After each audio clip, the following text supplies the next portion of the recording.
आत्ताच मी ममता बॅनर्जी यांचं एक निवेदन ऐकत होतो. त्यांनी असं सांगितलेलं आहे की अनेक मतदान केंद्रावर भाजपचे कार्यकर्ते लुटालूट करत आहेत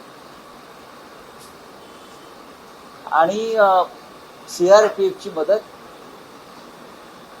भाजपच्या कार्यकर्त्यांना.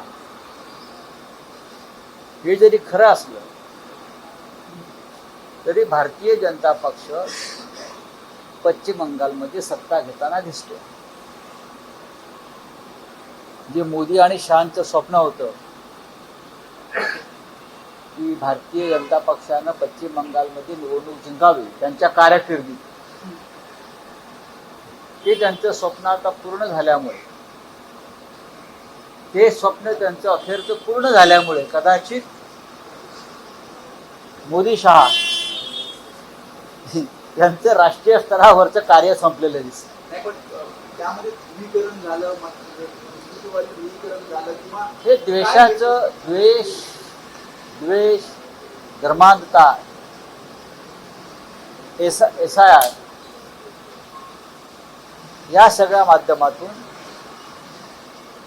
ममता बॅनर्जी यांचा विजय रोखण्यात आला. ममता बॅनर्जी यांचा पराभव अशक्य होता आणि अशक्य आहे. आज भारतीय जनता पक्ष जिंकताना जो दिसतोय, हा विजय सरळ मार्गाने मिळवलेला नाही. हे आपणही पाहताय, आपण सुद्धा अनुभवताय.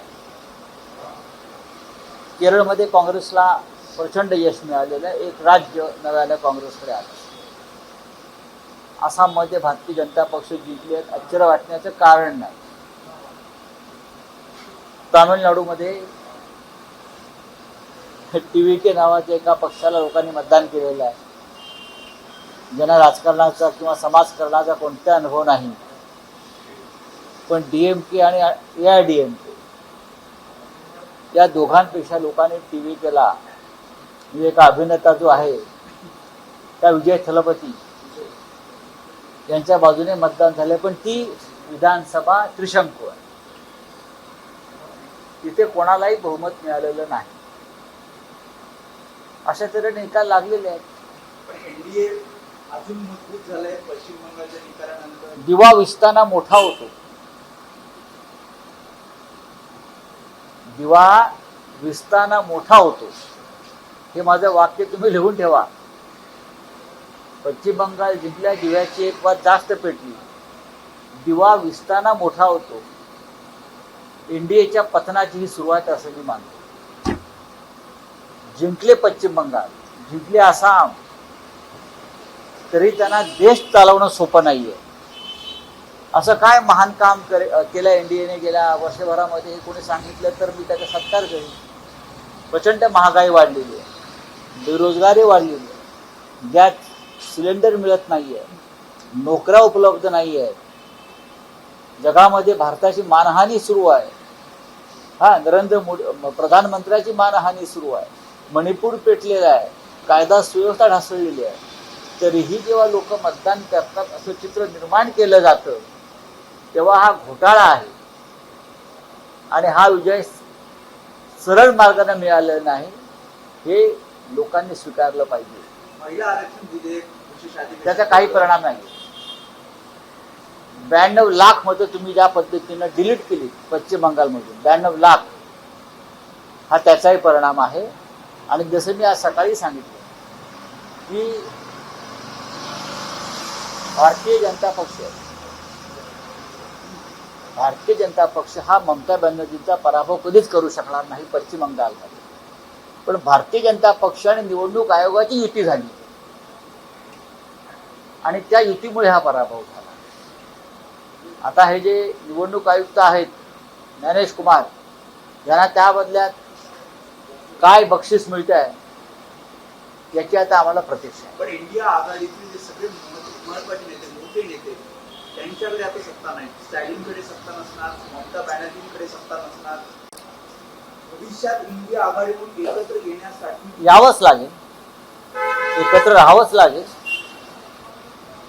सत्ता असणे किंवा सत्ता नसणे याच्यामध्ये विरोधी पक्षाची भूमिका ठरत नाही. तुम्ही अमर्याद सत्तेचा वापर करून आमची सत्ता हिसकावून घेताय, ही हुकुमशाही आहे आणि त्याविरुद्ध लढावं लागेल. इंडिया ब्लॉकमध्ये असे अनेक पक्ष आहेत जे सत्तेत नाही आहेत. शिवसेना कुठे सत्तेत आहे, NCP कुठे सत्तेत आहे. असे अनेक पक्ष आहेत. नवीन मित्र आम्हाला मिळतील, आम्ही पुन्हा लढाईला उभे राहू. बोलिए क्या है हिंदी में? नहीं तो चलिए. सर, हिंदी में 2 लाइन. ममता दीदी सर हार का सामना करना पड़ रहा है, किस तरह से और किस वजह देखिए, से? मैं ममता दीदी को पहचानता हूँ. चुनाव में हारना और मन से हारना ये दो अलग बातें हैं. ममता दीदी को जिस प्रकार से हराया गया है, भारतीय जनता पार्टी पश्चिम बंगाल में कभी जीत नहीं सकती, कभी नहीं. लेकिन चुनाव आयोग और भारतीय जनता पार्टी का जो अलायंस हो गया, जिस तरह से मोदी और शाह का एक हमेशा सपना रहा कि सब कुछ जीत लिया लेकिन पश्चिम बंगाल नहीं जीत पाए, वो पश्चिम बंगाल जीतने के लिए ऐसे ऐसे हथकंडे अपनाए वो हम देख रहे हैं. 90 लाख वोटों को डिलीट कर दिया. ये आसान बात नहीं है. 90 लाख वोट चुनाव आयोग डिलीट करता है. यहाँ चुनाव आयोग लोकतंत्र का हिस्सा नहीं है. सुप्रीम कोर्ट हमारी बात सुनने को तैयार नहीं है. हाँ, प्रधानमंत्री की तो बात ही छोड़ दीजिए, तो सुनवाई होगी कहाँ? एक स्टेट जीतने के लिए आप लोगों ने सिर्फ अब मिसाइल और बंकरबंद गाड़ियां लाने के लिए सिर्फ बाकी थे, बाकी सब कुछ वहां लाया था. आपको लगता है कि SIR के कारण ममता दीदी हार गई? SIR भी है. SIR बहुत बड़ा मुद्दा रहा वहाँ. और चुनाव आयोग की जिस तरह से चुनाव आयोग काम कर रहा था, चुनाव आयोग निष्पक्ष नहीं रहा. इसकी वजह से ममता दीदी पीछे पड़ गई है. अभी भी काउंटिंग चल रही है. लगभग 40 या 35 ठिकानों पर मतगणना रुक गई है. कुछ जगह पर लूट चल रही है, ये ममता दीदी का कहना है. देश में NDA मजबूत हो रहा है पश्चिम बंगाल जीतने के बाद. जब कोई दिया बुझता है तब उसकी जो जोत होती है वो बड़ी हो जाती है. अब दिया बुझेगा, इसलिए थोड़ा वो उसकी जो जोत होती है, फ्लेमिंग होती है, वो बढ़ गई. होता है राजनीति में इस प्रकार से हवा चलती है, हवा बदलती है. अब पूरी हवा बीजेपी की है, एक दिन वो लोग भी हवा के लिए तड़प जाएगा.